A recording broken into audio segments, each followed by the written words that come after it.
സാറേ, Russian president Vladimir പുടിനും American president Donald ട്രംപും തമ്മിലുള്ള ചർച്ച അത് വളരെ ഗൗരവത്തോടെയാണ് ലോകം മുഴുവൻ ഉറ്റുനോക്കിയത്. പക്ഷേ ഇന്ത്യയെ ഈ ചർച്ചയുടെ ഫലം ബാധിക്കുമെന്ന് പറയപ്പെട്ടിരുന്നു. അങ്ങനെ എന്തെങ്കിലും സാധ്യതയുണ്ടോ? അതായത് ഇത് കഴിഞ്ഞിട്ട് മറ്റേ ഫോക്സ് ന്യൂസുമായിട്ടൊരു അഭിമുഖം നടത്തിയിരുന്നു. ഫോക്സ് ന്യൂസിനാണല്ലോ അഭിമുഖമൊക്കെ കൊടുക്കുന്നത് ട്രംപ്. അതെ. അപ്പോൾ ട്രംപ് പറഞ്ഞത് ഇനി ഇന്ത്യക്ക് സെക്കൻഡറി താരിഫുകൾ ഏർപ്പെടുത്തേണ്ടി വരില്ല എന്നാണ് തോന്നുന്നത് എന്ന് ചർച്ചയ്ക്ക് ശേഷം പറഞ്ഞു. എന്ന് പറഞ്ഞാൽ അതിനു മുമ്പും പറഞ്ഞിരുന്നല്ലോ, അതായത് റഷ്യക്ക് ഒരു പ്രധാനപ്പെട്ട ക്ലയൻറ്റിനെ നഷ്ടപ്പെട്ടു എന്നും പറഞ്ഞിരുന്നല്ലോ. അപ്പോൾ സത്യത്തിൽ മറ്റേ ഇന്ത്യക്ക് സെക്കൻഡറി താരിഫ്, അതായത് 25% കൂടി ഏർപ്പെടുത്തുന്നതിൽ ഒരു പുനഃപരിശോധന അമേരിക്ക നടത്തും എന്നുള്ള മട്ടിലാണ് ഇപ്പം നിൽക്കുന്നത്. സത്യത്തിൽ ആ ഉച്ചകോടിയിൽ ജയിച്ചു നിൽക്കുന്നതിപ്പോൾ പുടിൻ ആണ് എന്ന് ഒരു ബോധം ഉണ്ടായി വന്നിട്ടുണ്ട്. കാരണം എന്താണെന്ന് വെച്ച് കഴിഞ്ഞാൽ പാപ്പരായി നിൽക്കുന്ന ഒരാൾക്ക് പെട്ടെന്നൊരു ലോകവേദി, രാജ്യാന്തര വേദി ഒരുക്കി കൊടുക്കുകയാണ്. ഒരുക്കി കൊടുത്തു. അവിടെ പ്രത്യേകിച്ച് അതിൽ നിന്ന് ഒന്നും ഉണ്ടായിട്ടില്ല. അപ്പോൾ പുടിൻ പറഞ്ഞെടുത്ത കാര്യങ്ങൾ നിന്നു എന്നുള്ള ഒരു ഇംപ്രഷനാണ് പൊതുവേ ഉള്ളത്. ട്രംപ് നേരത്തെ ഭീഷണിയൊക്കെ മുഴക്കിയിരുന്നാണല്ലോ റഷ്യക്കെതിരെ, ഉപരോധങ്ങൾ ഇനിയും ഏർപ്പെടുത്തും എന്നൊക്കെ പറഞ്ഞു കഴിഞ്ഞപ്പോൾ പുടിൻ അത് മൈൻഡ് ചെയ്തില്ല, ഇഗ്നോർ ചെയ്യുകയാണ് ചെയ്തത്. അപ്പോൾ മാത്രമല്ല, ഇനിയുള്ള ഉച്ചകോടിയുടെ തീയതി മൂവരും ചേർന്നിട്ട് തീരുമാനിച്ചിട്ടില്ല. പക്ഷെ തിങ്കളാഴ്ച, നാളെ സെലൻസ്കി വാഷിങ്ടണിൽ ചെന്നിട്ട് ട്രംപുമായി ചർച്ചയുണ്ട് എന്ന് സെലൻസ്കി പറഞ്ഞിട്ടുണ്ട്. അപ്പോൾ സെലൻസ്കിയുമായിട്ടുള്ള ചർച്ചയും ഇതിൻ്റെ പിന്നാലെ വരുന്നുണ്ട്. പക്ഷേ ഒരു വാക്കും പുടിൻ കൊടുത്തതായിട്ട് തോന്നുന്നില്ല. പുടിനാണ് ഈ ഉച്ചകോടി 3 മണിക്കൂർ ഉണ്ടായിരുന്നല്ലോ, അത് കഴിഞ്ഞ് ആദ്യം സംസാരിച്ചത് പുടിനാണ്. ഒരു മ്ലാനമായ ശരീരഭാഷയിലാണ് മറ്റേ ട്രംപ് നിലകൊണ്ടത്. മാത്രമല്ല, യുക്രൈനും യൂറോപ്യൻ യൂണിയനും ഒരു ആശ്വാസവും ആയിരുന്നു.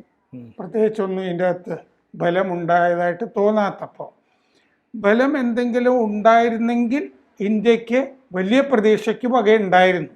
കാരണം എന്താണെന്ന് വെച്ച് കഴിഞ്ഞാൽ ഈ തീരുവയിൽ, ഇറക്കുമതി ചുങ്കത്തിലെ വലിയ ഇളവ് നമ്മൾ പ്രതീക്ഷിച്ചിരുന്നു. 25% സെക്കൻഡറി താരിഫില്ലേ, പിഴ, റഷ്യയിൽ നിന്ന് എണ്ണ വാങ്ങുന്നതിൻ്റെ പിഴ, ഇത് ഇല്ലാതാവുകയും ചെയ്യുമായിരുന്നു. പക്ഷേ ആ പ്രതീക്ഷ ഇന്ത്യക്ക് കൈവിടാറായിട്ടില്ല. ഓഗസ്റ്റ് 27 ആണ് ഡെഡ് ലൈൻ ആയിട്ട് പറഞ്ഞിരിക്കുന്നത്. അപ്പോൾ നമ്മൾ യുക്രൈൻ യുദ്ധത്തിന് മുമ്പ് 2% നമ്മുടെ പെട്രോളിയം ആവശ്യത്തിൻ്റെ 88% നമ്മൾ വിദേശത്ത് നിന്ന് ഇറക്കുമതി ചെയ്യുകയാണ്. ഇതിൽ 2% മാത്രമാണ് റഷ്യയിൽ നിന്ന് ഇറക്കുമതി ചെയ്തിരുന്നത്. അത് യുക്രൈൻ യുദ്ധം വന്നപ്പോൾ നമുക്ക് ചീപ്പായിട്ട് ഉപരോധം വന്നു. യൂറോപ്പിൻ്റെ, അമേരിക്കയുടെ ഉപരോധം റഷ്യക്കെതിരെ വന്നു. അപ്പോൾ ചീപ്പായിട്ട് നമുക്ക് അവിടെ നിന്ന് കിട്ടാൻ തുടങ്ങി പെട്രോളിയം ഉൽപ്പന്നങ്ങൾ, ക്രൂഡ് ഓയിൽ. അപ്പോൾ നമ്മൾ 40% വരെ ഇപ്പോൾ അവിടെ നിന്നാണ് വാങ്ങുന്നത്. അത് കഴിഞ്ഞ ആഴ്ചകളിൽ കുറഞ്ഞു വന്നിട്ടുണ്ട്. പക്ഷെ കഴിഞ്ഞ ആഴ്ചകളിൽ കുറഞ്ഞു വന്നിരിക്കുന്നത് അമേരിക്കയുടെ ഭീഷണി കാരണമാണെന്ന് റിഫൈനറികൾ പറയുന്നില്ല.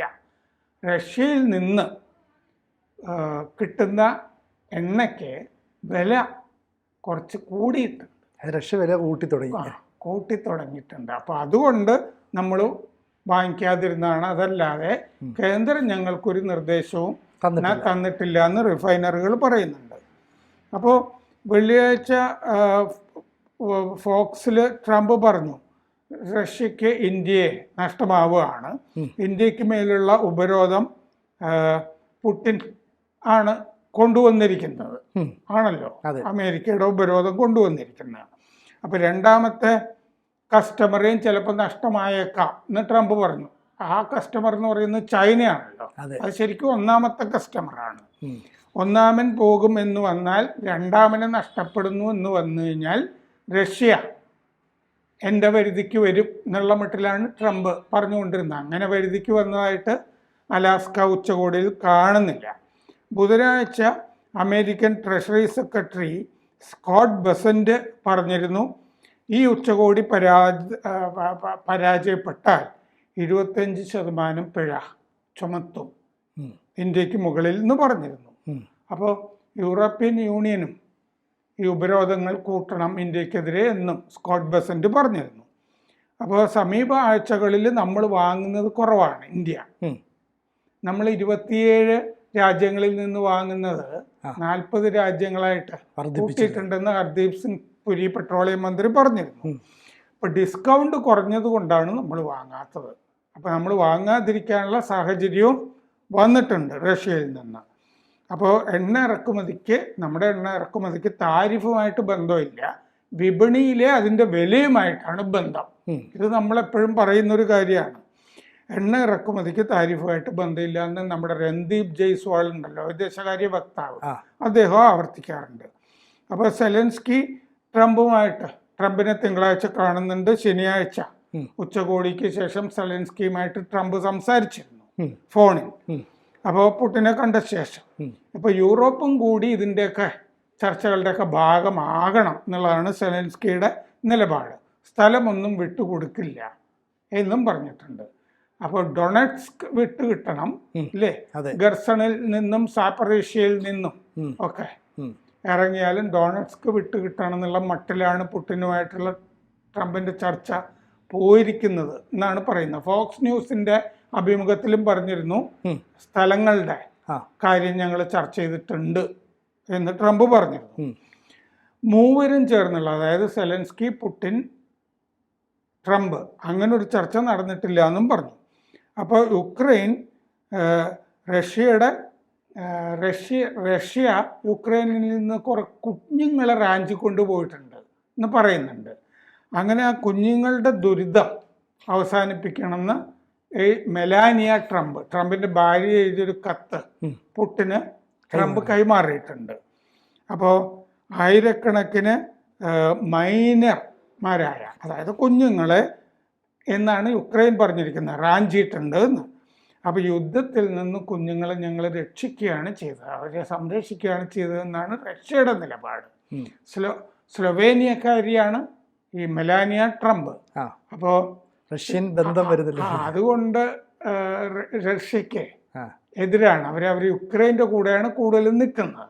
അതുകൊണ്ട് രാത്രി വീട്ടിൽ ചെന്നാലും മെലാനിയ ട്രംപിനോടെ മറ്റേ പുടിനുമായിട്ട് ഞാൻ ഇപ്പോൾ സംസാരിച്ചേ ഉള്ളൂ, അങ്ങേരെ സമാധാനത്തിൻ്റെ പാതയിലാണ്, അയാളിപ്പോൾ യുക്രൈനിൽ ബോംബിട്ടേ ഉള്ളൂ എന്ന് മെലാനിയ പറയും എന്ന് ട്രംപ് നേരത്തെ പറഞ്ഞിരുന്നതാണ്.